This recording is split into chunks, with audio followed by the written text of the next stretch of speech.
all of you to the World Education Summit 2013 Management Education Session, the current scenario and the way forward. A brief introduction. There are 385,008 management institutions approved by AICTE, and government too is keen on setting up several more IIM-like institutions in the country. With such a massive growth in numbers, it is important only a collective effort from all stakeholders can help us address the challenges and explore the opportunities in improving the quality of education. The session highlights would be impact of globalization on management education, challenges, opportunities, and insights in management education, making the curriculum research-oriented, increasing global demand for research and knowledge production, the virtues of IT in improving communication efficiency and decision-making in management college ecosystem. The session chair would be Professor M.J. Xavier. He is the Director, Indian Institute of Management, Ranchi, Jharkhand. A brief introduction about him. He is basically a chemical engineer from Coimbatore and the fellow from IIM Calcutta. He has also authored 3 books, and he is a man full of innovative ideas, and his writing skills have added value to more than one publication, and he is a constant contributor of articles in most of the magazines in the recent past.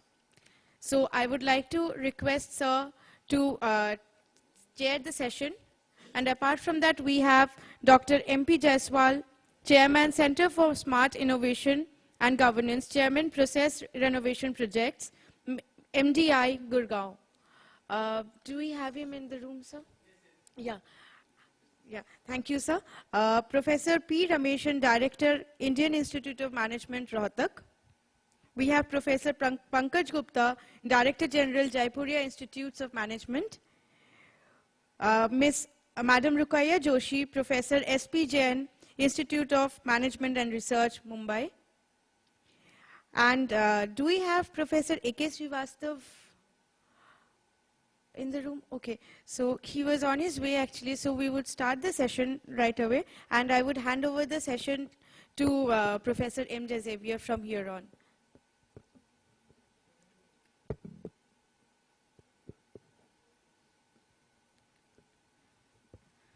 Thank you so much, sir. Good evening, ladies and gentlemen. Thanks, Roselle. I think the future of management is pretty much clear because you know the number of audience, right? So there was a time when if you say management or MBA, there's so much of craze that people used to run towards that. So today, I mean, of course, my title is also very clear. I mean, can you have it on the screen? My presentation? Yeah. Now you can see also, it precisely coincides with the mood that prevails here. So decline and downfall of MBA. So that's the basic thing. Now my idea is to basically provocate so that, my other fellow panelists will come back and say that, no, Xavier, don't be like this. Rameshan will certainly, fight with me. And this is to create a kind of a, debate. So maybe I am right. I hope I am right. But then, I mean, let's throw it open. I mean, this is one perspective, right? So because we have to paint a clear picture of where management is headed and what do we do to actually, retain its glory. Now, if you look at the placement, now this is not only India, of course, India, including IIMs, you know that there are issues with regard to placement, but the US, it has been terribly bad. Almost everyone who goes to a business school for an MBA does so to get a better job at a higher pay with more advancement opportunities. That was their basic assumption. There is a return on investment that is commensurate with the fee. That's why everybody paid that kind of a high fee and went into that. But last year, for example, 14 business schools ranked among the very best in the country by the US News reported that at least half or more of their full-time graduates were without job at graduation day.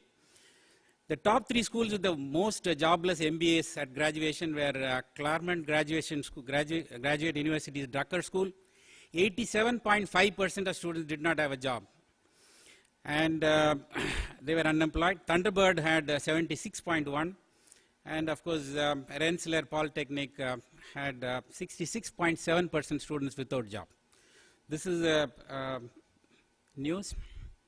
Now look at, on the contrary, the kind of fee increase of the MBA programs. If you take 1978 as 100, in the US, the consumer price index has gone up to 400 as of 2012.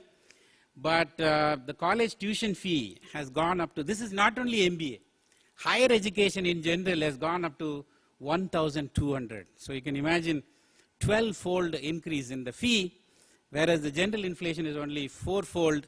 So are you getting the commensurate returns? That's a basic question. So the cost of tuition has been rising. That's true in India also, in the IIMs at least. Others have restrictions, but then they have different means of collecting it, and somehow the amount to be paid for an MBA is no less than 5 lakhs to 7-8 lakhs, depending on that. If it is an IIM, it could go up to 20 lakhs for a 2-year program.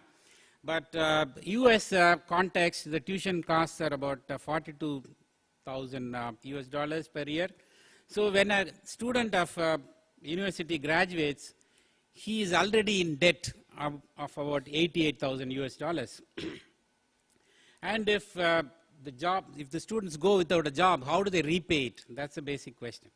So there is a growing anxiety in America about higher education. A degree has always been considered a key to a good job, but rising fees. So it's not only applicable to management. I think in general we have to rethink education. So the whole way we are looking at it, it's all going to be, we have to reinvent this model. This system cannot sustain. This cannot continue for long. A degree has always been considered the key to a good job, but rising fees, increasing student debt, combined with shrinking financial educational returns, undermining at least the perception that university is a good investment. There is a problem. We have to rethink. There is also another major problem that this 2-year MBA, is it really relevant? That's the biggest problem. So the middle is disappearing. The middle class kind of jobs. So a report by Federal Reserve Bank of New York shows that over the past 30 years, US workforce has shifted to either high-paying jobs that require a great deal of education, specialization, like in legal, engineering, technology, or towards low-paying jobs that require too little schooling, food preparation, maintenance, and personal care. So there is kind of polarization that's happening, I mean, in terms of jobs. Middle-skill jobs are those in which workers primarily perform routine tasks or procedural things. They have been actually declining. The decline in environment share has been attributed to advancement of technology. What it means is that with automation, for example, there's no need for many managers. Like typically a MBA at the entry level was employed to supervise a set of salespeople, supervise a factory workers, or actually manage a set of clerks, or manage a set of accountants. But now all that managing is done by the computers, so it's all gone. So that middle level is completely gone. So with the entry level jobs disappearing, the 2-year MBA itself is actually losing its relevance. So what will sell or what will survive? That's a kind of a key question. And in my own assessment, for example, BBAs will survive because at the end of it, they would be ready to do, dirty their hands, and they can do a sales job or accounting job or things like that, which MBAs cannot do, not capable of doing, nor willing to do. That's a basic problem. Now the 4-year will be better because then it will become equivalent to the engineering kind of a thing. MS will fly. And this is definitely a possibility because of specialization. So if you have 15 to 18 month programs on business analytics, financial engineering, multimedia, e-commerce, digital marketing. So all those kind of things with high specializations will fly. Of course, similarly, it is true with engineering also, because a friend of mine came with his son who had done Polytechnic, then engineering, and he could not find a job. I told him to remove the engineering and apply based on the Polytechnic. He immediately got a job. So if you have engineering, it's actually a disqualification. If you are MBA, it's a disqualification. If you are a BCom, you'll get a job. So please be calm and don't get into MBA, right? That's a basic question. And of course, overall, if you look at it, 10-year income of a teacher is about 25 lakhs, engineer is 45 lakhs, IAS is 70 lakhs. Nirmal Baba 238 crores, Ramdev 1,000 crores, Satya Sai Baba 4,000 crores. Choose a career carefully, Chodo Garbar, Chalo Haridwar, sab acha ho jayegi. So don't waste your time studying all this MBA and all those things. And another fundamental problem, the way actually we teach is that, we teach information age students using industrial age models. This is the basic problem. See, today, all the knowledge is available on the Google, on everything, and then we are trying to, teach them. So that's what, graduation day, a PhD student says, Red Bull, thanks to Red Bull, Google, Vodka, and Wikipedia for making this possible. So he's not mentioning the teacher, nor the college, nor the university. Please, we are all irrelevant. Please understand that. Anyway, a lot of what I am saying all may look stupid because if at first the idea is not absurd, then there is no hope for it. So I hope actually my idea appears absurd to some of you, and hopefully it will have a sense. And I don't expect everyone to understand my journey because especially if you have never walked my path, you will not understand what I am saying. You will hear different viewpoints. Let's actually, hear and then enjoy the whole fun. So we'll have an excellent evening. Look forward to a wonderful time. Just to set the tone, I suppose you all are sufficiently provoked, and I'm sure audience will have lots of questions. Please keep noting down. At the end of all the presentations, we will have the discussions. Let me now invite Dr. MP Jaiswal. He's with MDI. He is the chairman, Center for Smart Innovation and Governance, and also he is the chairman, Process Renovation Projects. He's been a consultant to a number of energy companies and great teacher.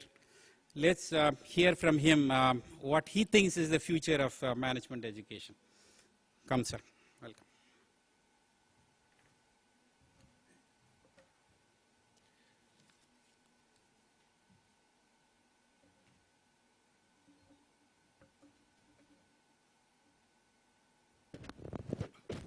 Good evening, ladies and gentlemen, and thank Professor Javier for setting the tone for the discussion.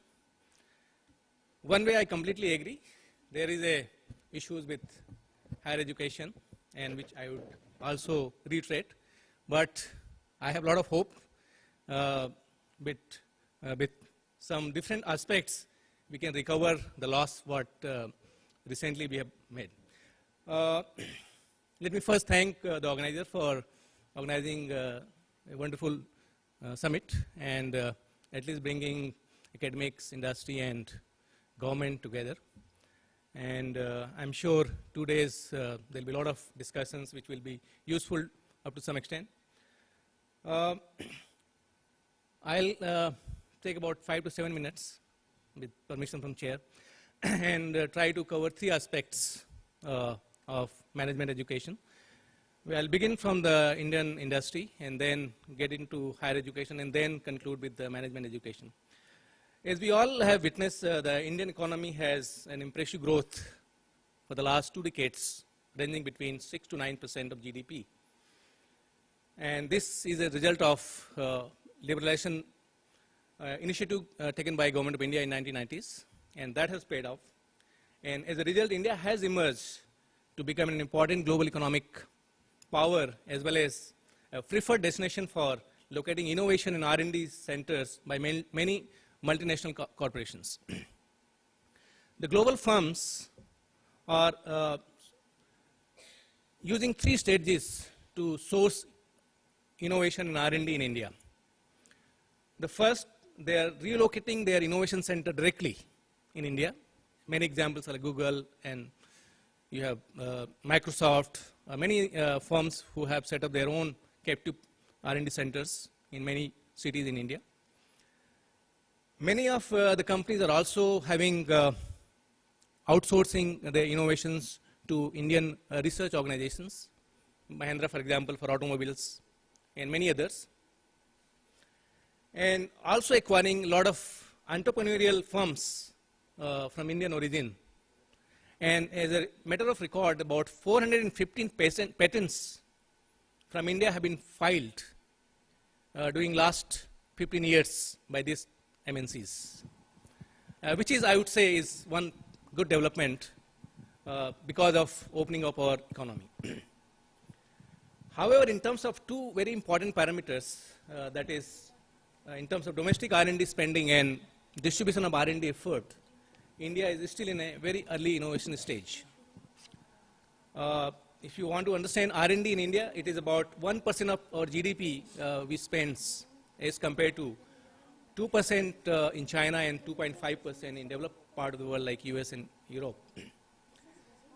And that too, 75 to 80% of this R&D, domestic R&D, is conducted by government labs, and about 20 to 25% by private firms, and just 3% by Indian universities.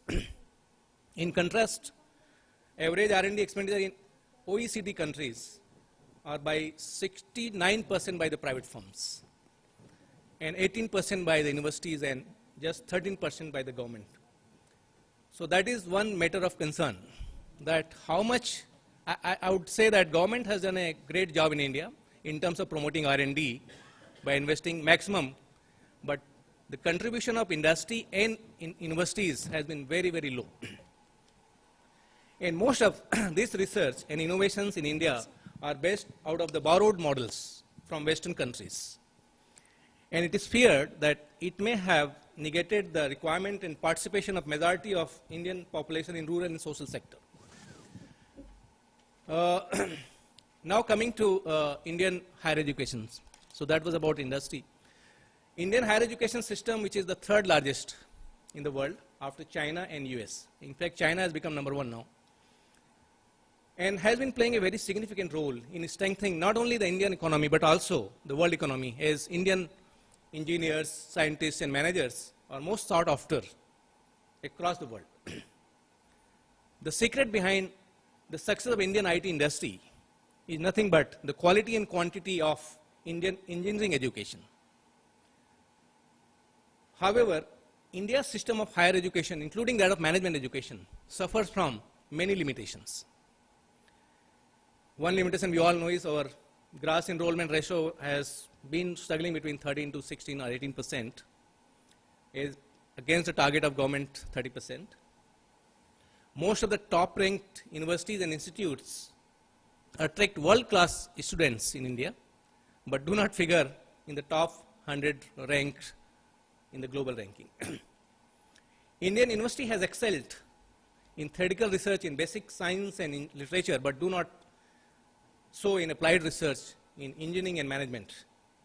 And there was a study conducted by London Business School about in 2010, that in 10 years, the number of publications appeared in the Financial Times journals, that is 45 top journals, is 133, which comes about 7 papers per year. Whereas there is a single university in Hong Kong which produced 8 papers per year, and there is a single professor in US which produced 8 papers per year. Okay. So that is the kind of comparison we have in terms of quality publication, I mean, which are accepted internationally by the ranking organizations. Now talk about the management educations, because that is the main theme of this session. The management education, is very interesting. Like when we joined management institutions, we were asked and told that you have to teach case in the class. Okay. So case method we learned. We never learned before that, of course. And case method was propagated by Harvard Business School long back. And this case method was basically focusing on companies around the world who has performed in terms of profit and strategy. And therefore, we all discuss how to maximize the profit for a companies. And then we end up producing salespersons who joins many companies, and every quarter he has to produce those numbers. And that is where has been the management educations for many years, even in India. Recently, I was with my friend Deepak Jain, who headed Kellogg, and then he was heading INSEAD. So we are conducting a CIO workshop in Asia, and about 60 CIOs we invited in Bali, and I was just sharing, and I was actually trying to learn how in top business school in US and Europe conduct class and pedagogy. And I was surprised to know that he said, we do not use case method. And we stopped case method 20 years back. And I say, why? He said, case method is basically become no relevant because it talks about past practices. Okay. Whereas in the company we are today in competitive age, we have to talk about innovative and future practices. So how do students learn about the future and innovative practices? After coming back from the workshop, I tried to understand, and I visited China along with my industry participant because I consult for about 12 Indian power companies because they're in the real mess. So as a consultant, I took some of the industry delegates to China. And we tried to understand that how China is doing. So we visited their Eastern Grid in Shanghai. And then I also read a book by Friedman, which he wrote in 1962, where he talked about a very famous statement which also appeared in New York Times. The precondition of successful corporate social responsibility is to make profit for business. And that has changed understanding about the management education to me. Earlier, the focus of business management or management education was create corporations which will be for profit. But today's world, the focus is create social organizations, corporate social responsible organizations whose objective is to make profit. And the unit of analysis earlier used to be corporations, the CEOs. But today's, with this aspects, the unit of analysis is a citizen. That you have to make sure that every citizen gets benefit out of the business or CSR business a corporation does. Now, so there are two models. One model which came from MNCs earlier, which was focusing on profits from business. And now we're talking about CSR, which is making profit for business. And then I was really wondering how China, as a communist country, are doing so well. And then I learned that actually they have applied Friedman theory. That as a communist country, your objective is to make profit for business and take care of the entire citizen. Professor Jaiswal, you have one more minute. Oh, sure. Thank you. I'm just concluding that. We have also seen in India that public sector and government sector for many years actually have been doing the same. That they were basically CSR organizations, but today they have become more relevant because if they are able to make profit for their CSR, I'm sure that will be a real success model. Now we have to conflict between whether to maximize the profit for a large corporations whose basic objective is to make profit, or to make sure that the large CSR-based organizations who are created by individual and innovative entrepreneurs, and they are able to generate profit and take care of the entire social inequalities. And therefore, if you see the economy, government, and society, and I feel in India, all three are in crossroad. As we can see, everyday street protest. It means we have failed in governance, we have failed in gender, we have failed in police, we have failed in many aspects. And where is Management Institute? What for they are doing? Are they really still doing case studies of those companies who are still struggling and competing for profit? Or we have a larger role where everybody can appreciate, and then the crowd here can also increase when we talk about individual citizens. So I'm sure management education would become more innovative and proactive and not become crossroad itself. Thank you very much. I think he gave a very broad picture of where the industry is, where is higher education, and finally he said that if we are to survive, I think businesses should focus on not only profits but also look at the social objectives. Now, if I request Professor P. Rameshan, Director, Indian Institute of Management, to give his views. He was earlier with IIM Kozhikode, and prior to that he was with IIM Lucknow. So he's my fellow director. So from private sector, we are moving to a government sector. Let's hear the views. Thanks.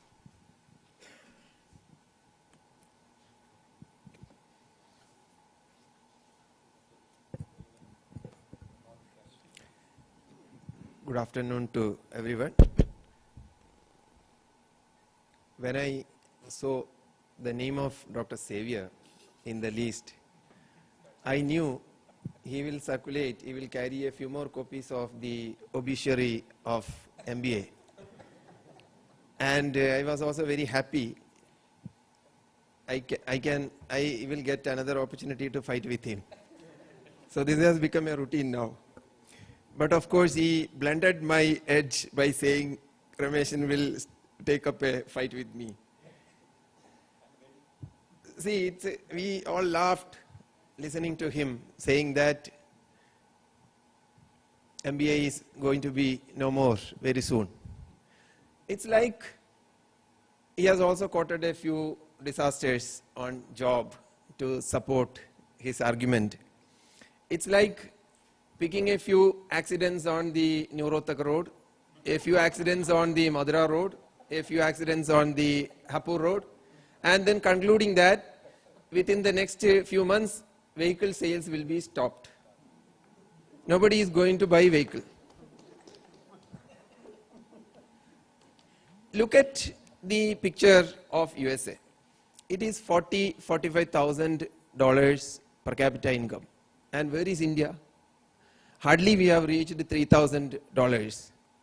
And in one of the studies that we had conducted for one government agency, we had calculated how many years it will take for India to equalize the per capita income with the USA at various per capita income growth rates. For instance, current growth rate of USA versus India. And we found if Indian per capita income grows by 12%, it will take 82 years for equalizing. And the earliest, for 26 years to equalize. If the difference in per capita income growth is 12%, it will take about 23 or 26 years. And we know very well there is not going to be a per capita income growth difference between USA and India of 12% in any foreseeable future. So if you are more realistic and say about 5, 6%, 7% we are going to grow per capita income, not the absolute growth, it will take at least 50, anywhere between 50 and 80 years. If you vary the number, it will be between 50 and 80 years. You can be very safe in concluding, unlike the road traffic data, concluding that at least for next 20 to 30 years in India, there is no danger to MBA.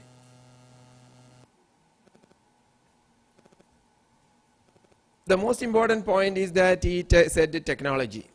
Technology has taken over the middle employment. Where did the technology contribute to the employment?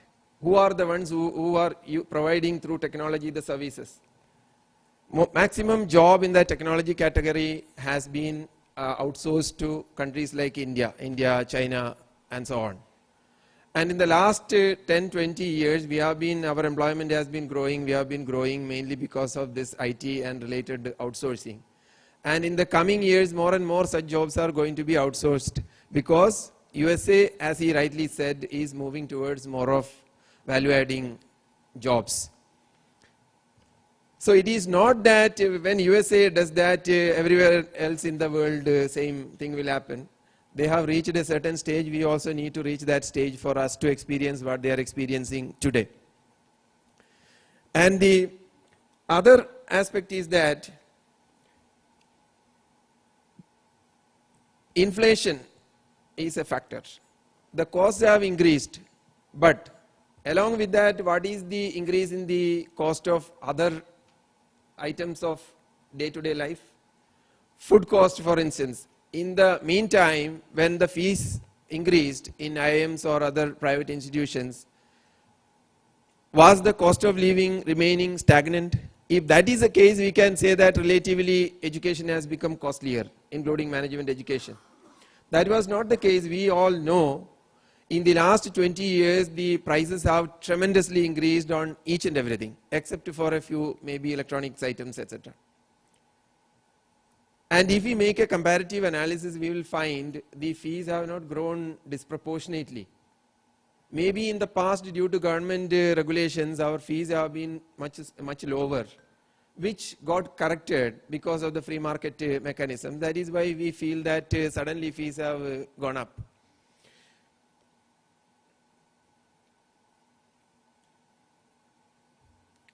And another aspect is that there has been tremendous growth in the management education in the last couple of decades because of the diversification in the structure of the management education industry, education in general and management education industry in particular. If we evaluate the evolution of management education, you will find the evolution can be tracked from 4 points of view. Number one, the institutions, the kind of institutions offering education. Now we'll find a large number of private universities and management institutions offering the MBA program. Of course, a large number of them had quality problems, due to which a large number of them also face difficulties in getting admission. And I'm sure some of you sitting here might be representing private management institutions, and I can clearly see the difficulties you face in getting adequate admission, particularly if there is a compromise on quality. But where there is no quality compromise, there is adequate number of applicants. There are adequate number of applicants. For instance, CAT alone is being written by more than 200,000 people, whereas IIMs are offering only 3,000 seats per year. Where are the 1,97,000 people going? They need good education. And some statistics show that actually, one statistics shows that nearly 3 lakhs of people are annually seeking management education, whereas only nearly 2 lakh seats are available. So there is always, in spite of all the mushrooming of private institutions and universities, there is still a dearth of enough opportunities for management education. And then Indian economy is growing. In spite of the slowdown, we still grow at 5%, 6% rate. And when that is corrected maybe in another couple of years, and our growth rate goes to 7%, 8%, that growth is at least going to be reflected in the job availability, the number of graduates required for in the MBA field, etc. And another thing is that in the past, maybe with the exception of 10 years, last 10 years, the management enrollment has not been very big. In a population of 120 crores, 3 lakh management seats, even that is not a very big number. And we know over the next 10, 20, 30 years, we are going to have more of young people in the population than the older people. When such a large growth is happening in the population and in the age segment, there is always scope for enough of MBA seats. And I don't think there is any danger. That is my assessment, and I don't jump. Yeah, I am giving your money. I don't think there is going to be a danger. Of course, the teachers find always difficulty in stopping, but I have to stop. But definitely there will be a trend. There will be a trend. As I said, institutions, the kind of institutions that will come up may change, including the quality of institutions. Foreign institutions are likely to enter. Already some signs have started coming with the collaboration with Indian institutions. So over the years, the foreign presence may increase. The second part is the type of program that will be offered. Like he said, the 2-year MBA, will it be universally accepted anymore? There could be some doubts on that. Maybe 2-year MBA will still be valid, but there would be increasing popularity for less than 2-year postgraduate programs. Maybe 18 months, 1-year programs and so on. And the third is the executive programs. What are the delivery modes? Earlier, there was a traditional method, that is the full-time MBA, full time in the campus. But in future, there is going to be more and more popularity for executive-based management programs, whereby the full-time in the campus may not be feasible, because then the cost is going to be very high, reflecting what he said, the next speaker.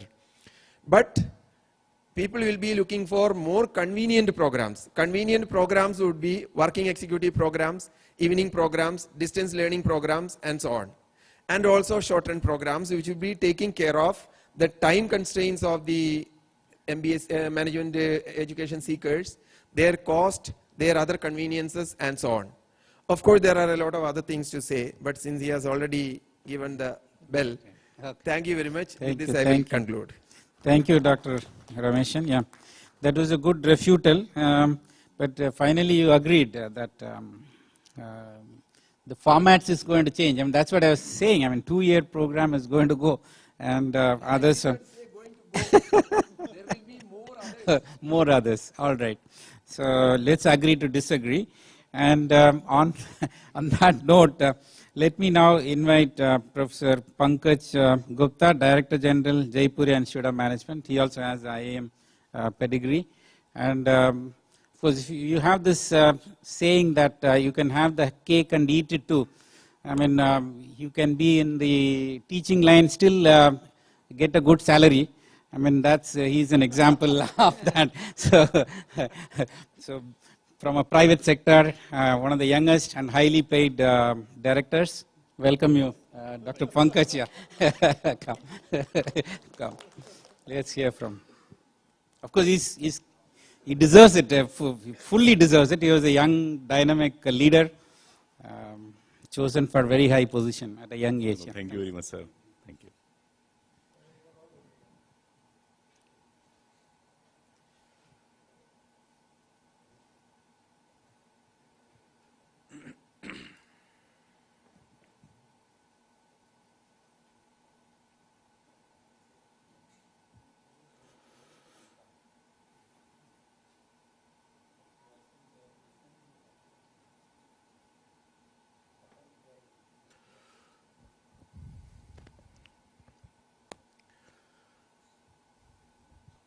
Very good evening to all of you.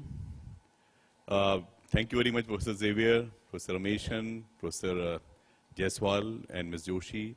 And I want to thank Mr. Ravi Gupta for inviting me here. From the, little pessimism, what is going to be the ground view from Professor Xavier to the very realistic view of Professor Jaiswal to optimistic view by Professor Rameshan.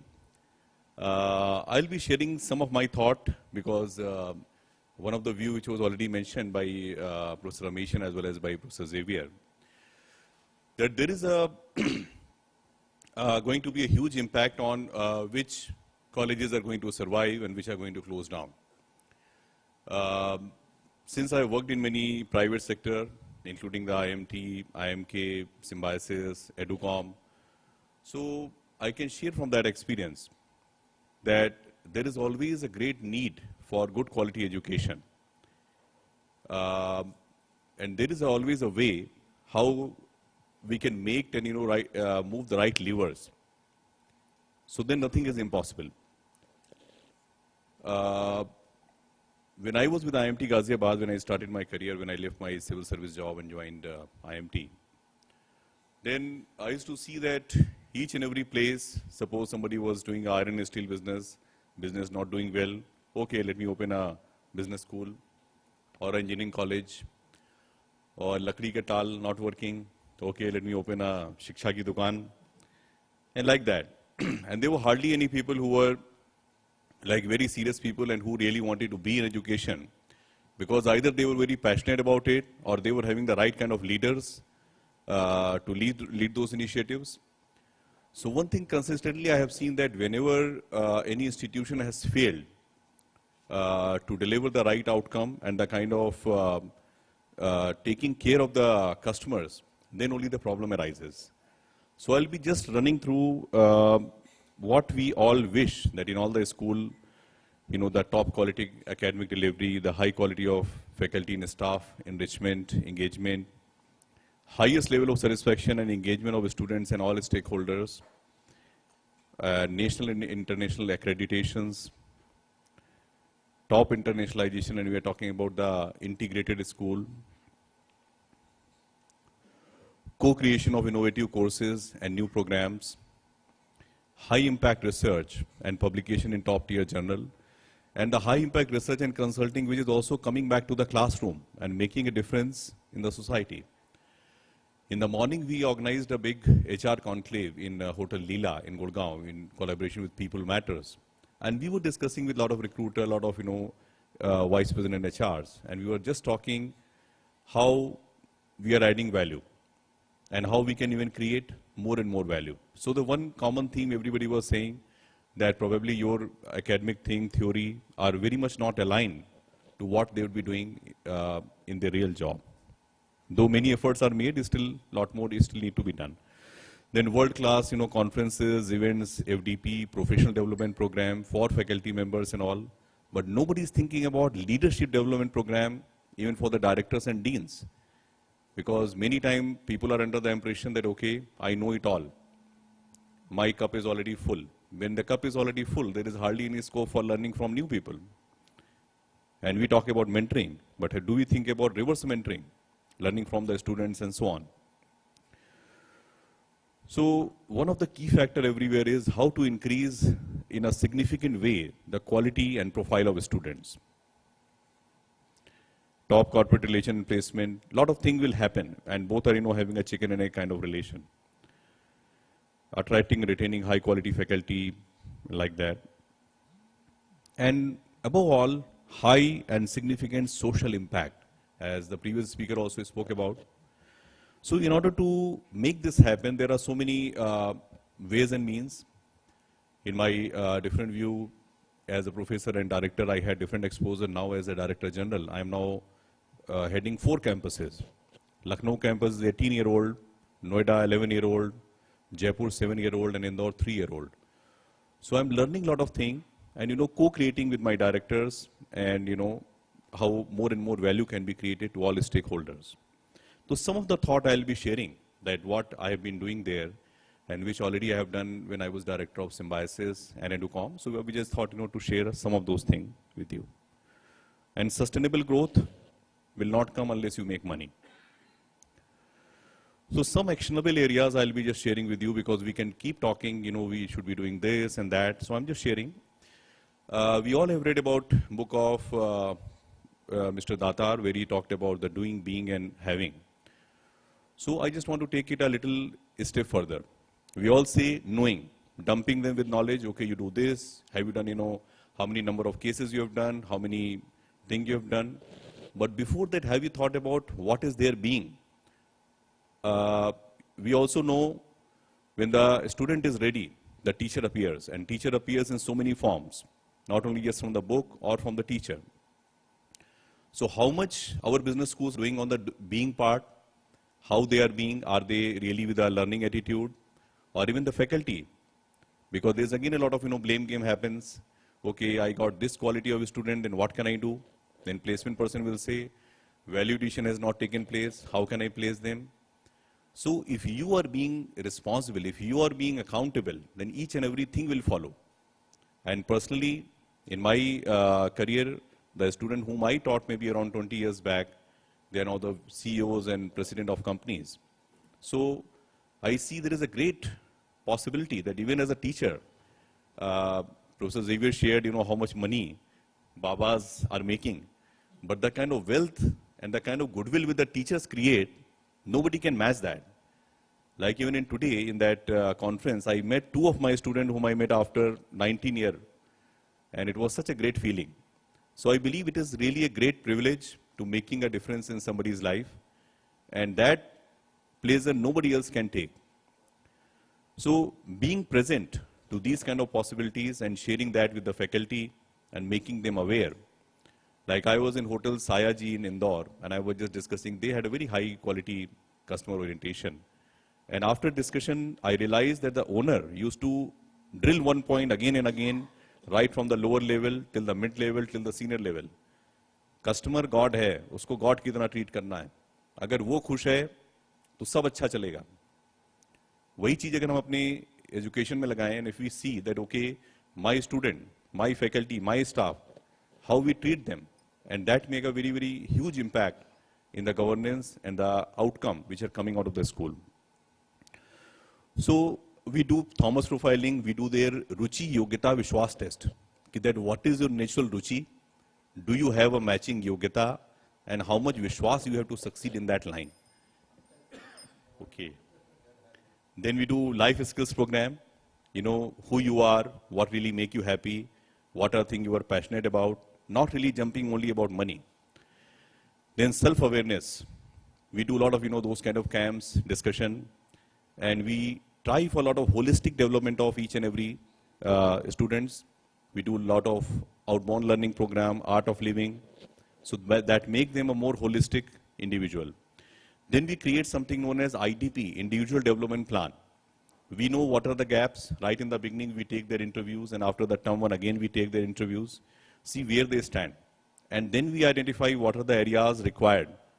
And then we have a structured mentorship program where we have faculty at the base, then an assistant manager level mentor, then VP level mentor, and a CEO level mentor. So we take it, and we also calibrate every month how the progress is taking place. I know that many places we have these mentorship program, but unless that heart is there, nothing will be possible. Plus, we have created at each level PMS system, timelines, KRAs and KPIs, and we have a very big system of AQAs, academic quality assurance system. We have a system of academic audit, both internal as well as external. I, being an accountant, I very much love to create that system. And in the corporate relation also, we brought one system where in each and every course, suppose I have a 3-credit course of 30 hours, so there would be minimum 3 lectures. Again, one at assistant manager level, one VP level, and one CEO level lecture. And there again, somebody will not come and share just their war stories. मैं यहाँ था तो मैंने ये किया. Not like that. Faculty member will engage with them and say, okay, these are the specific learning outcome. We are looking at that. Then would you like to share this with a video or by experiential thing? So they also respect us. Okay, you are already taking a lot of steps in that regard. Then we have a system by which the Facebook, BlackBerry, our Blackboard system, they all are integrated. So learning, sharing, is happening very well, seamlessly. We have a Gyan session on every Friday where students share a lot of knowledge. We have identified about 50 books which need to be reviewed, and a student review the book, present in just a 5-slide, and they provide that crystallized learning, and that we have created a Facebook page where we post it. So a lot of busy corporate executive, they come and visit our Facebook page because they are getting a lot of knowledge instantly. And we have a lot of comprehensive case discussion to consolidate the knowledge and learning. And we have involved the student in all the development plans as our partners by way of election plus selection kind of a scheme. I remember when we first started this student council initiative, all faculty were against. No, aap to netagiri ho jayegi, aisa hoga, and all that. But we said, if we are putting any puppet there as a student president, so what kind of power that person will have? So then we get ahead from our fear, and we had a system of election and also selection. So they are working very well as our partners. So these are some of the initiatives I just thought to share with you, and that make a big impact in delivering superior knowledge and more value for all stakeholders. And we also are doing a lot of co-creation with a lot of bodies. So this is just thought to share with you. Thank you very much. Thank you. That was a good sharing of his experience in terms of the holistic learning that is able to offer. Now, continuing on the same lines, we have Professor Ruqayya Joshi. She's heading an initiative called Abhyudaya in SP Jain Institute of Management, which is also on the very similar lines of character building initiative in the management education. Actually, if you think of one profession which has no character, that is management profession. Let us hear from her how they build character into this characterless society. Yeah, thank you. welcome. आइए बोलिए.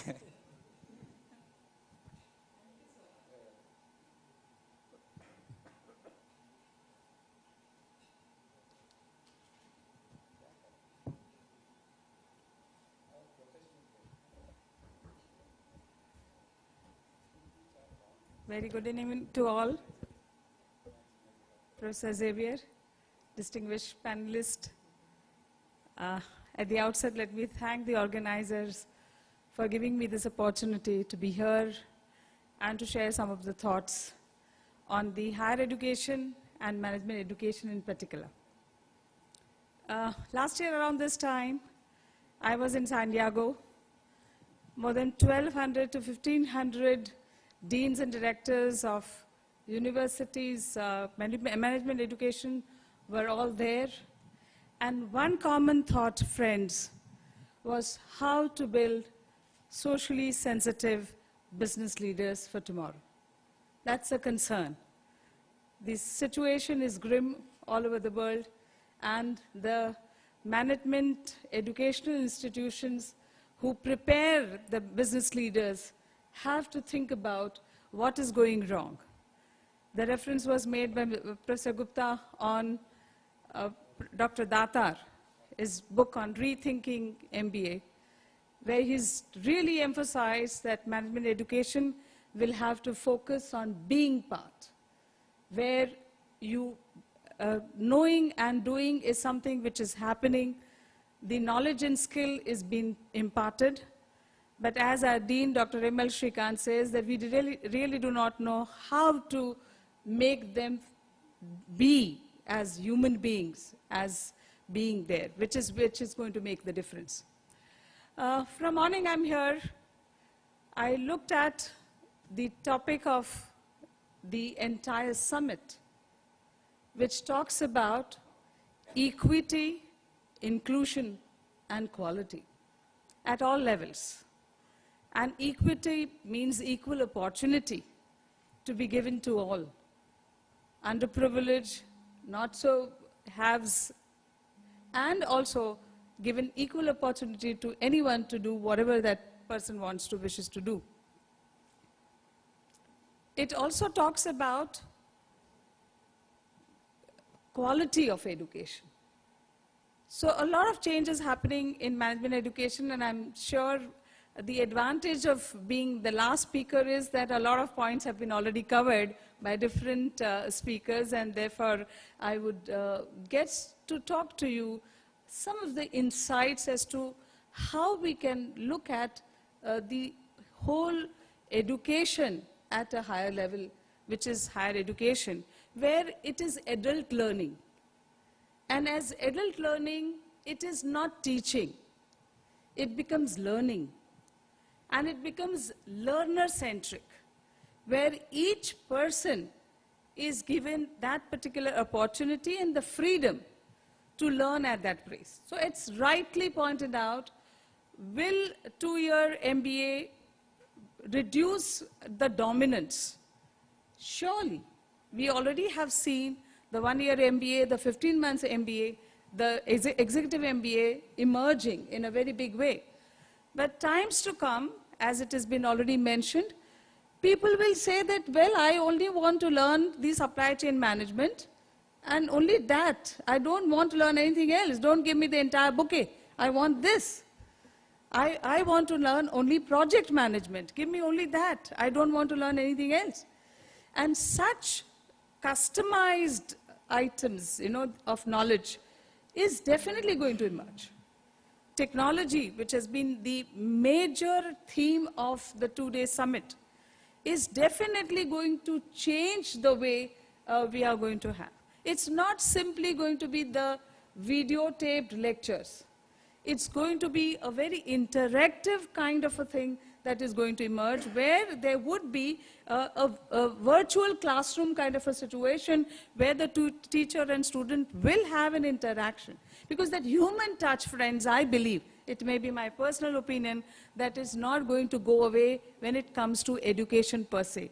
If we believe that all the lectures will be given on video, the students will take the videos and learn on their own, and if we believe that the learning teaching is going to end there, I'm not very sure whether that would be a complete learning process, because there would be questions, there will be clarity required, there would be somebody who has experience, there will be something that people have wisdom who can share as to what is happening, and then that kind of a thing would happen is something which I feel that human touch, so new models are emerging.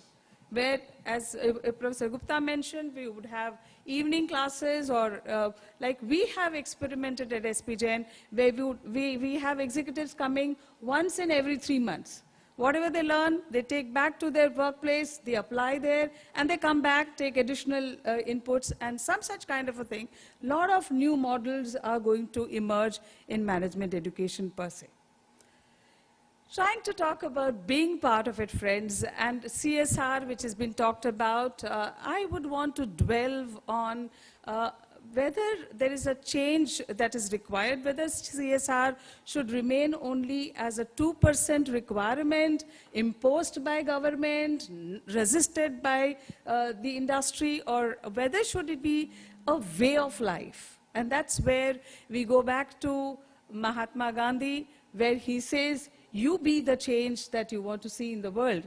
And that is where the trusteeship principle comes to play, where he says that the mindset of the industrialist, it's not possible, it's not something which is going to happen tomorrow, but some kind of an attempt can be made whereby this becomes a way of life in the industry, where you not only think about yourself, only the shareholders, you talk about all the stakeholders, you talk about employees, you talk about the immediate neighborhood, you talk about larger society, and since you draw resources from the society, it becomes your responsibility to sort of take care of the society as such. And that kind of a mindset is something which is expected of the industry to have, and I think any effort made by any management education institutions should go a long way as that.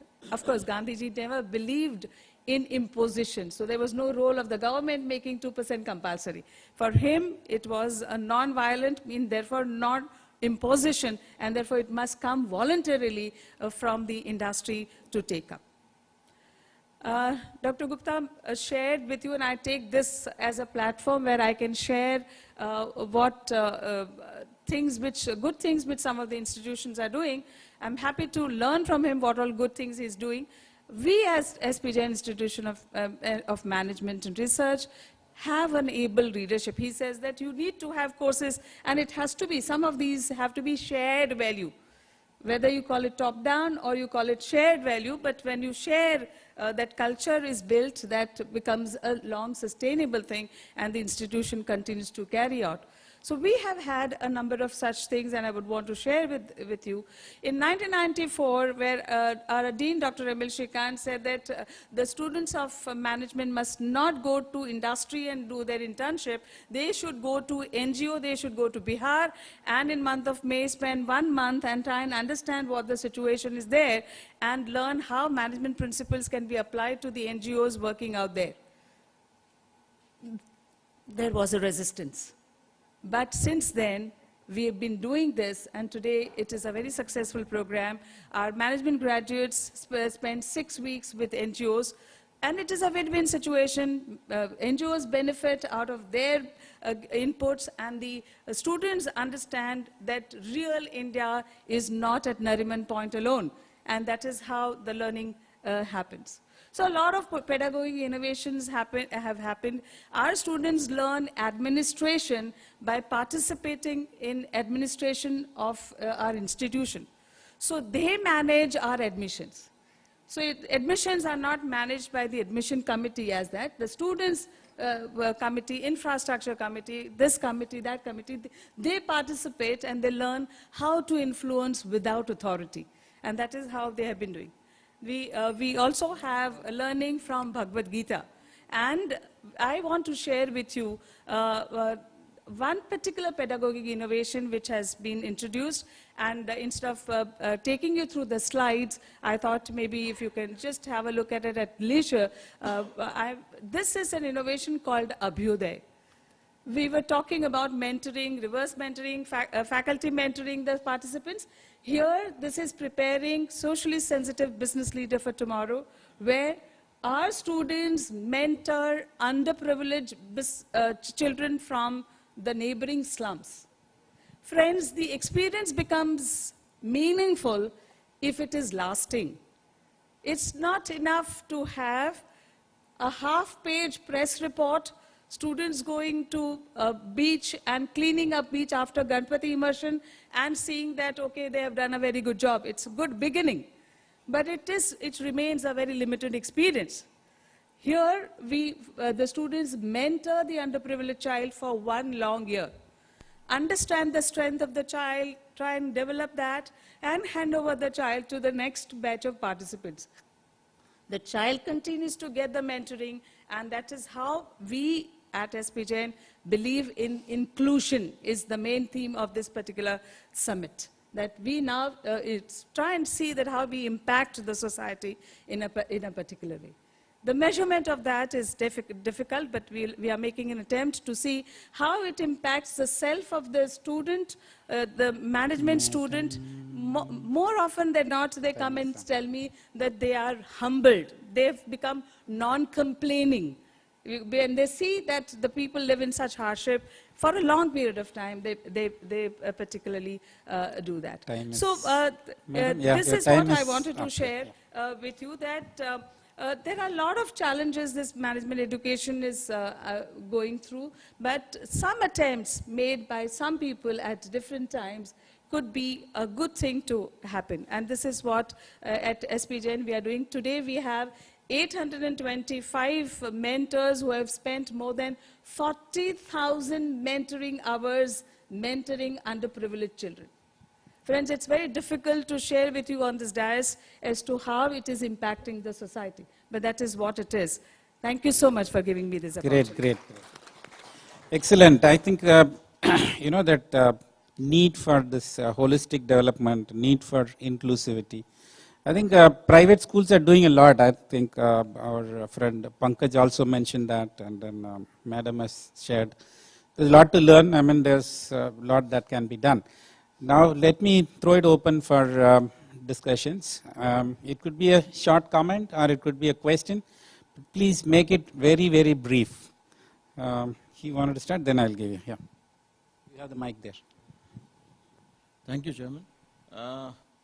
Just there are a few observations and points because of I was asked if I can, put in some of the points which, as a management institution, we run 4 management institutions in Madhya Pradesh with Prestige Institute of Management Research and an autonomous institution. Some of the points which I have could see, there has to be a greater emphasis on the practical training and exposure to real business situations, because we see that by the time the students get to complete their curriculum and have their exams passed, they are not really job ready.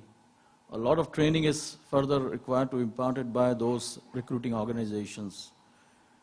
And not only this, although in some of the institutions where we got our own autonomy, academic autonomy, we can do our own ways for teaching, but in case where they are affiliated to different universities, they still go by the old set of curriculums because of the pressures on the universities. They do not get new ordinances passed or the curriculums getting revised. And we find then those are all, lot of redundant things are getting, there, and the students are only, because they have to face exams and score in exams, they have to go with those set curriculums.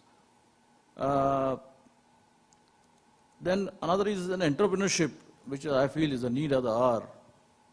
Industry mentoring and world exposures are needed. We should just not make it that what kind of job they are able to derive it from the campus or out of the campus. But if we can create more entrepreneurs, this country can change, the economy can, I must say, be really benefited. And that has to be the focus, in my view, when we talk about the way forward.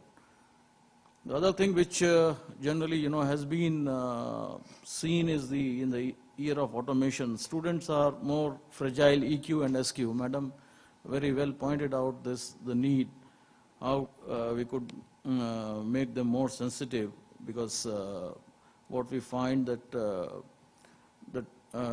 there's only, they could not get mingled, or they are very aggressive, their lack of they lack adoptive, situations, and so I think the drive to contend with the life is really missing.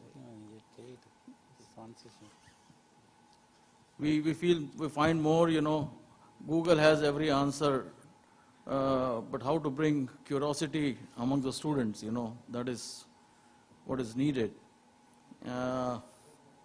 These are, and then I believe that it's more regulated. All the education system today, I think, needs to be thrown open, and the quality I think, would only sell in such situation. Even we could bring them out, unshackle the management education. That is what, in my view. Thank you. Great, great. Yeah, I think he's Dr. Davesh Jain. He runs several institutions. So, prestige group of institutions. These are different kind of problems. If you keep talking only about MDI or Jaipuria and IIMs, we are in a different league.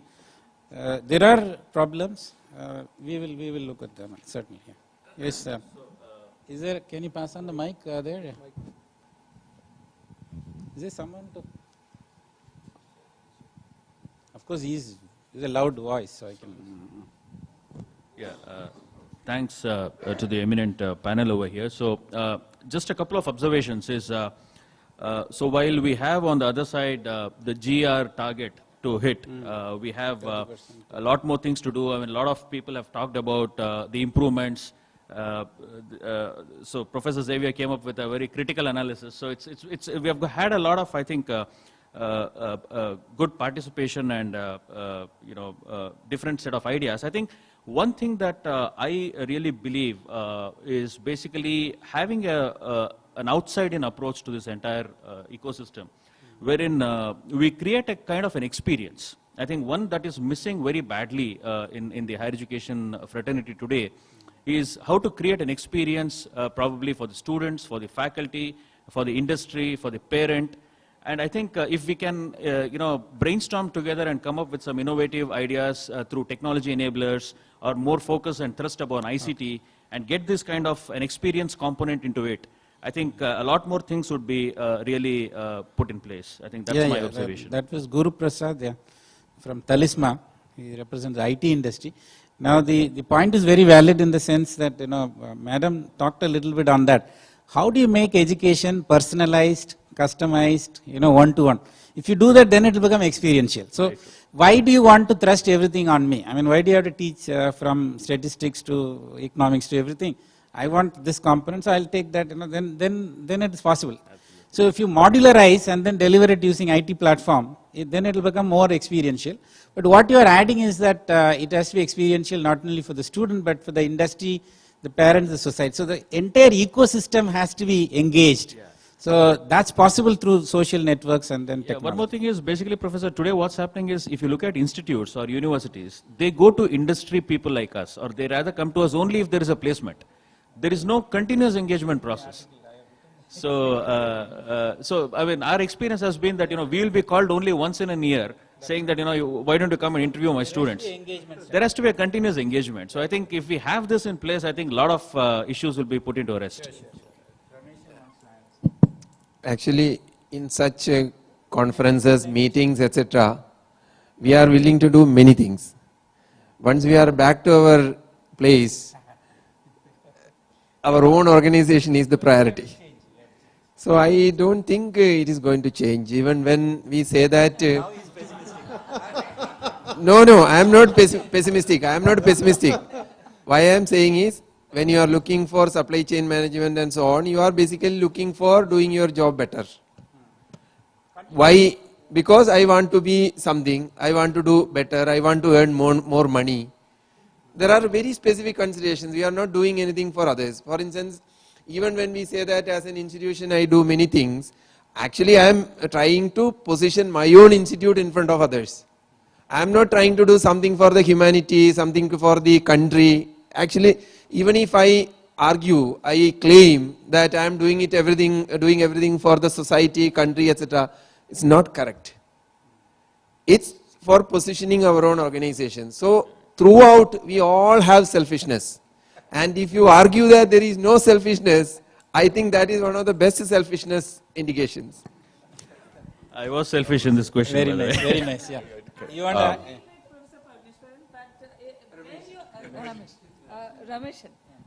But when you are selfish, helping others is a superior selfishness than helping yourself. So I think I'll make a distinction between the two. Agreed. I also just want to add one thing here. See, that is the reason that more and more life skills should be taught at each and every level.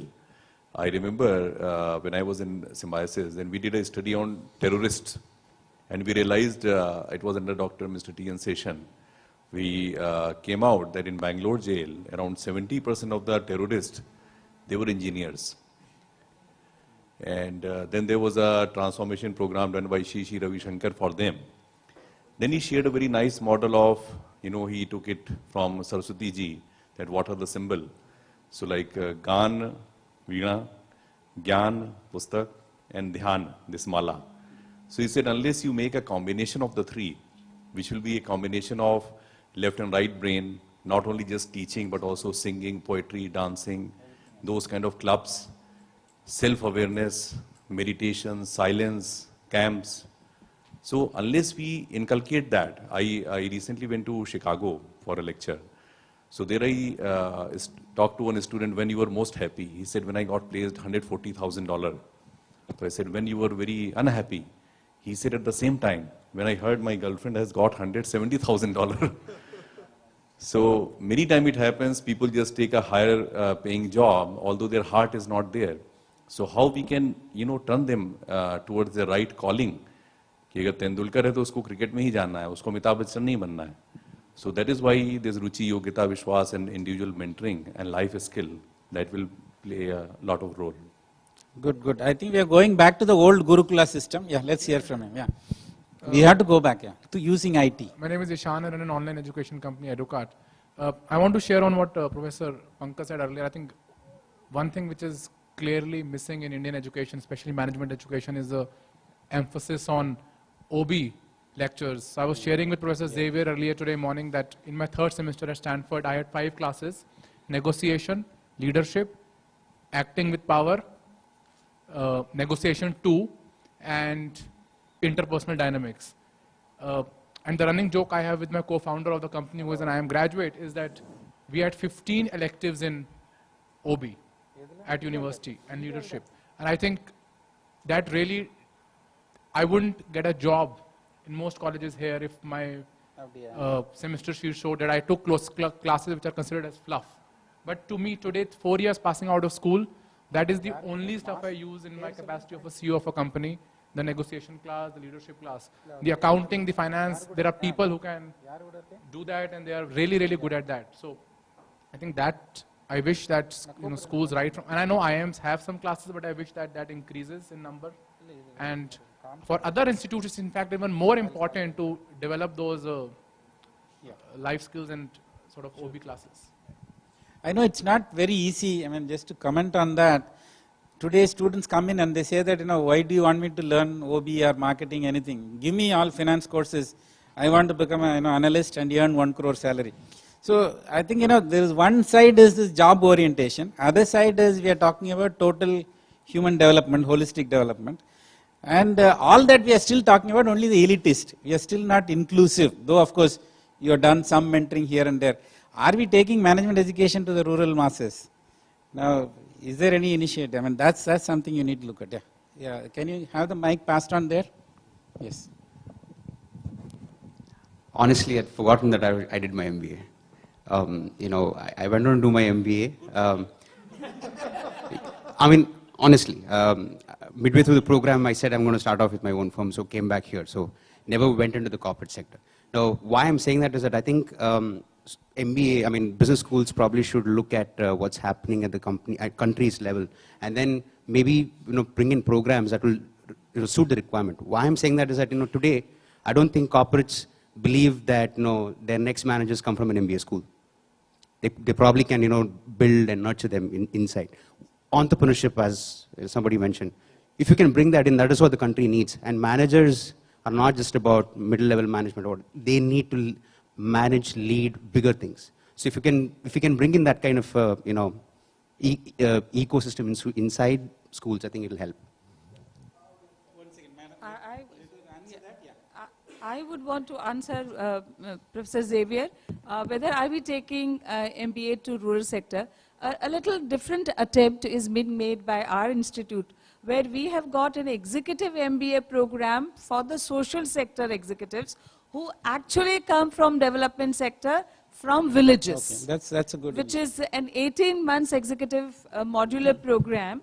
So it is not for corporates, but it is serving the underserved sector of the society. Right. To answer your question on that entrepreneurship, the problem is why do people come to MBA? To mitigate risk. These guys don't want to take any risk. I mean, you are an exception. I mean, you just came out and started something. So generally MBA students are risk averse. Even if they have some interest in starting something, we teach them so much that they get scared of starting anything.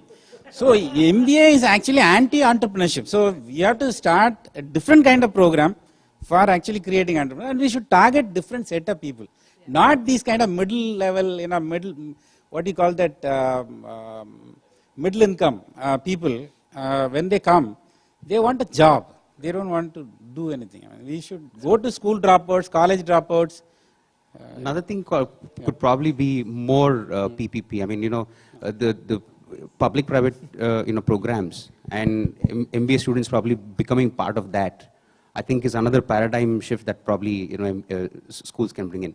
I did my MBA in the UK. Most of the projects are public projects, but can we bring that in? Because I think that is what if you want to reposition a business, I think it's just not about corporates. It's about government. It's about policy making. It's about a lot of things. I think that is a repositioning that you could probably do for yourself. So. There is a need for that. When I was taking mic, then I'll come to you. Dr. Xavier was worried whether I am going to oppose him again. So the point is that each of the steps has been taken by some entrepreneur seeing it as an opportunity. For instance, she was talking about socially relevant MBA, some program for the social class, NGOs, etc. That opportunity might have been seen by SB Jain and they offered a course. So like that, if entrepreneurs see the opportunity to develop something, they will always take advantage of that. Until that comes to a critical level, that will not come out as a movement. It will be sporadic. You are an entrepreneur, you did something, your institute has done something, somebody else did something. But only when it comes out as a mass movement, where everybody tries to do that, then it starts showing result in a large scale, particularly in a country like India. That's good. Thanks. Yeah. Okay, hi, I'm Sumit. I'm from SPJ in Bombay. So with due respect to all from IIMs and other top B schools, I think one small thing, topmost B schools, sorry for that. All right, one small subject which I always missed. I'm a graduate past 3 years now. I work in General Electric in a leadership program. Nobody teaches execution. We talk about strategy, we talk about planning, marketing planning, MPPs, SCM, everything. But at the ground level, at a day-to-day, what a business school guy should do from day one is not leadership, it's execution. So I have a Harvard graduate boss. I was lucky to do that, lucky to get him. But so we come from a program called IMLP, Information Management Leadership Program. So the day one he says, forget you have got L as a leadership. It's L for execution. So I think all the B schools, it's a humble request. If we are trained like that, entrepreneurs, leadership, inclusiveness, everything is going to come. Okay. That's it. Thank No, you. the only problem is we don't know execution. How many faculty know execution? What are you asking? You are asking for something we don't have. But anyway,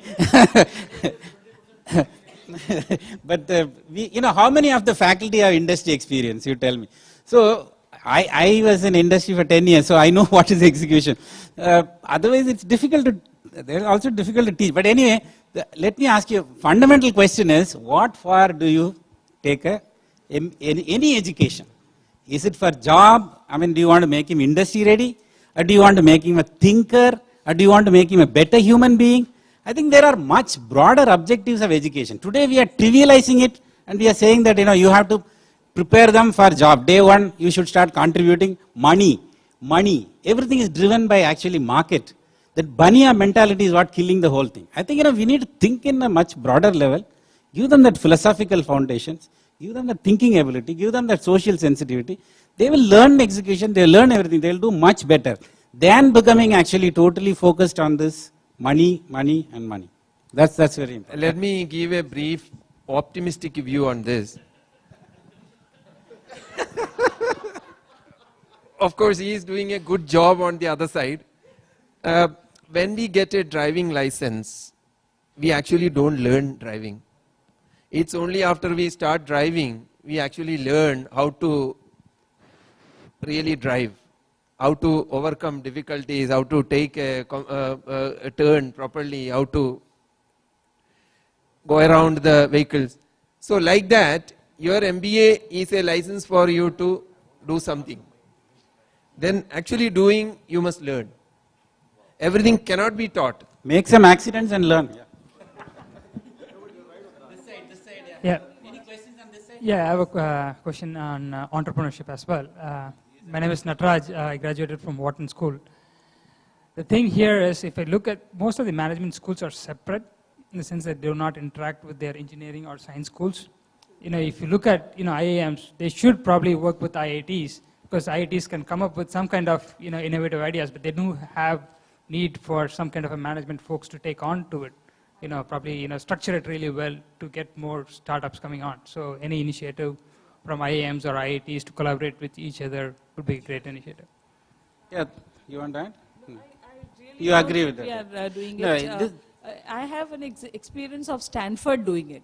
They have done a wonderful job of medical, engineering and management coming together to support the underprivileged at Nepal. They have come up with a very beautiful job. So I think we need to learn. We are not doing it enough. No, this whole idea of standalone institutions is not a good one. But now with the IT, it doesn't matter. You need not be in the same location. You can connect yourself with, we have tied up with IIT Patna for some courses. So I think not only engineering, we are tied up with the local psychiatric institute, not that I am mental or anything, for research in neuromanagement. So today is the age of collaboration and networking. So build the ecosystem. So that's a brilliant point. More like incubation centers collaborating each other. Like IIM Ahmedabad has incubation centers, right? So. We have a great entrepreneurship center. Yeah. I think I would like to just narrate one article which I read, which is written by a professor of Harvard, Krishnani, who teaches strategy there. And he has written about his classmates who did Harvard MBA. He wanted to understand how many are what level successful. And he discovered that 90% of their classmates, because he did PhD, so he became professor, but other classmates have become either CEO or chairman of their own company or large MNCs. And then he further investigated and found that after CEO, and what is the next level of success? And he discovered about 32% of them have either been behind the bar or violated some laws, and some of them, like including Rajat Gupta and all those things, are still facing some of the legal kind of issues. And in Ron Chairman was one of his classmates. And then he discovered, another 28%, the remaining 28% have divorced from their family, either from husband or wife, because of some social violation. Because the MBA. I know he is coming to that. So he is trying to figure out the success of that. So about 28% are either, divorced from their families because of some social. The first was a legal violation, second was a social and ethical violation, and then remaining are mentally ill. If you talk something, they get irritated. So he discovered majority of the successful CEOs, this is the condition of after doing MBAs from the Harvard.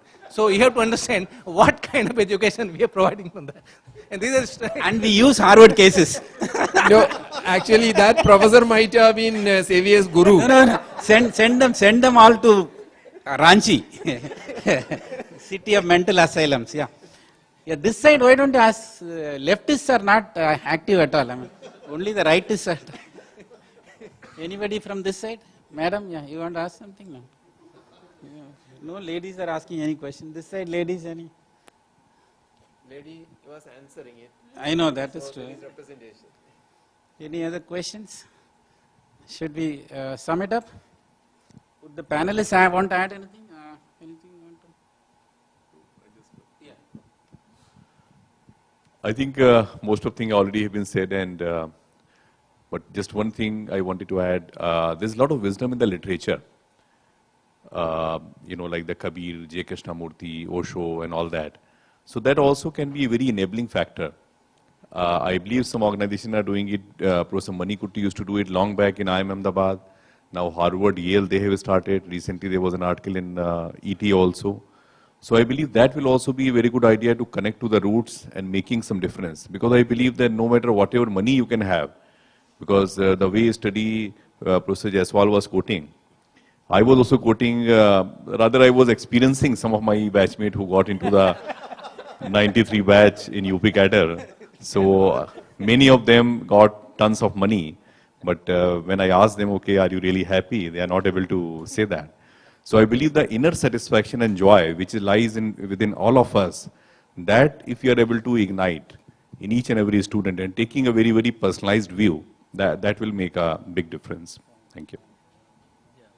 I think, of course, one area which everybody is, talking about even in B school is entrepreneurship.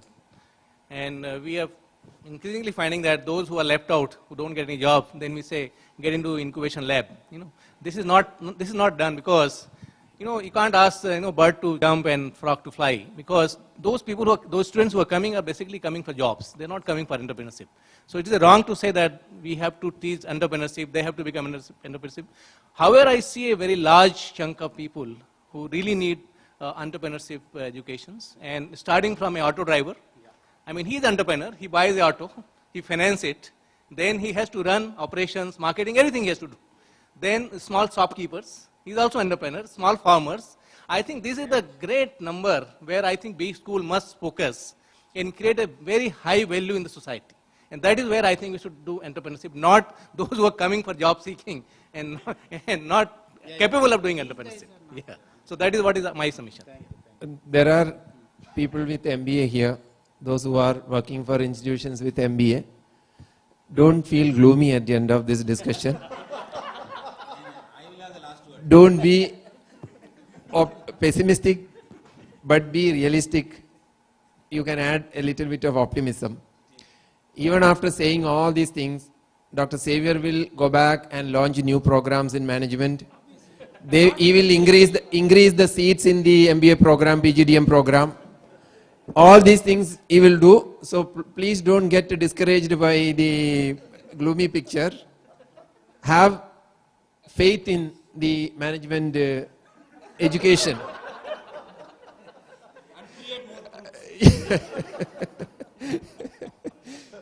So look ahead, find out opportunities and try to contribute. At least for next 20 to 30 to 50 years, management education is safe. Otherwise, I have 15 years to retire. I'll be in trouble. Just to make a last observation, just to support what Professor Jaiswal said. He said that it is the small people, small businessmen who require entrepreneurship. I could have shared it at that time.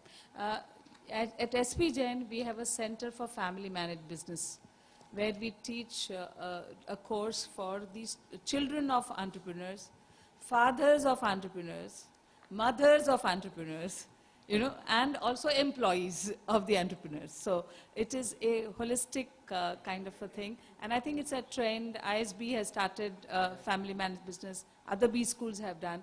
So there is this large, small-scale industries which are Indian industries. Our MBA system have traditionally served the multinationals. Our students have sought jobs for multinationals. Whereas this particular segment, which really needs management input, underserved, undermanaged section, is the need of the hour. Thank you so much. Thank you. I think, to summarize, it's been a wonderful session, excellent participation from the audience. And the whole idea of, for example, MBA education, I think MBA education is going to stay. Nobody says that MBA will die. MBA may not be there, but MBA education will be there, right? So it's basically the short programs, 1 year programs, other programs. 2 year model is actually under question. Europe already it's gone. It's only 1 year program. And finally, this whole issue of entrepreneurship, for example, I think we have been going to areas where there are opportunities. Like in a family-run businesses, you have an opportunity, you go there. But what opportunity I have found is mainly in the segment of the school dropouts. So IIM Ranchi has developed a program. It's a 5-day video-based training program on rural entrepreneurship. And based on, at the end of it, they all come up with their business plans. And we get banks to come there, and banks then and there finance them. So we have done some 3-4 batches. Now with the experience, we are expanding. And there is huge money in this. I spent about 30 lakhs making the films, but I already have several companies through their CSR activities funding our programs. I already have more than 50 lakhs I have received. I have another 100 to 1 crore kind of revenue coming out of this one single program. So every program we charge about 5,000 rupees per participant. There's a huge opportunity through CSR and so on and so forth. So basically we have to become inclusive, go into school dropouts, college dropouts, various segments, and become more inclusive rather than remaining elitist. I think that elitist MBA, that 2-year model and that standard kind of a thing is going to go away. There will be a lot of new formats that will come up, new forms of delivery will come up, a new kind of ecosystems will get formed. That's kind of an observation of this panel. Thank you very much for the opportunity, and look forward to seeing you all again. Thank you very much. Thank you. Thank you, Professor Xavier, for such an interactive and wonderful session. I would now request Dr. Ravi Gupta, CEO, Illets Technomedia and Editor-in-Chief, Digital Learning Magazine, to hand over the mementos of thanks to all our speakers. Sir, if you can come on the stage here. Professor M.J. Xavier, Director, Indian Institute of Management, Ranchi.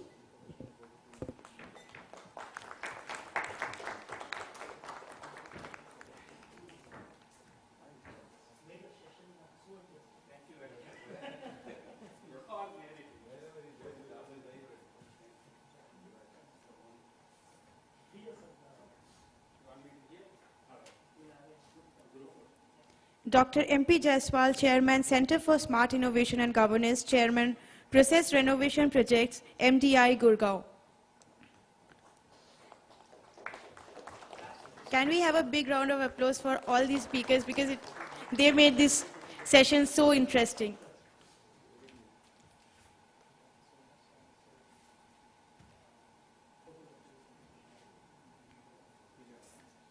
Professor P. Rameshan, Director, Indian Institute of Management, Rohtak.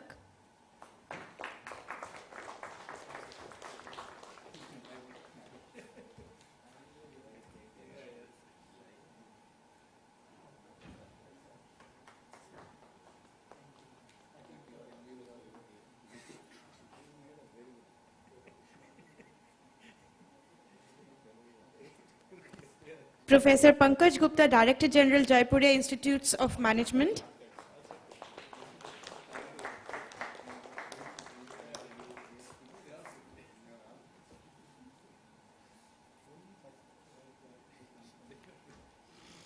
Can we have a big round of applause for him as well? Madam Rukaiya Joshi, Professor, SP Jain Institute of Management and Research, Mumbai.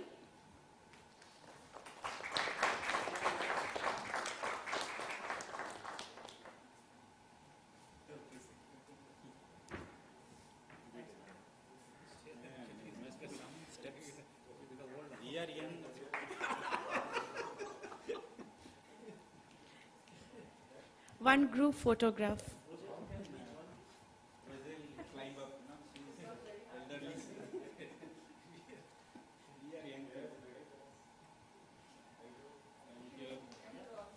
Thank you all.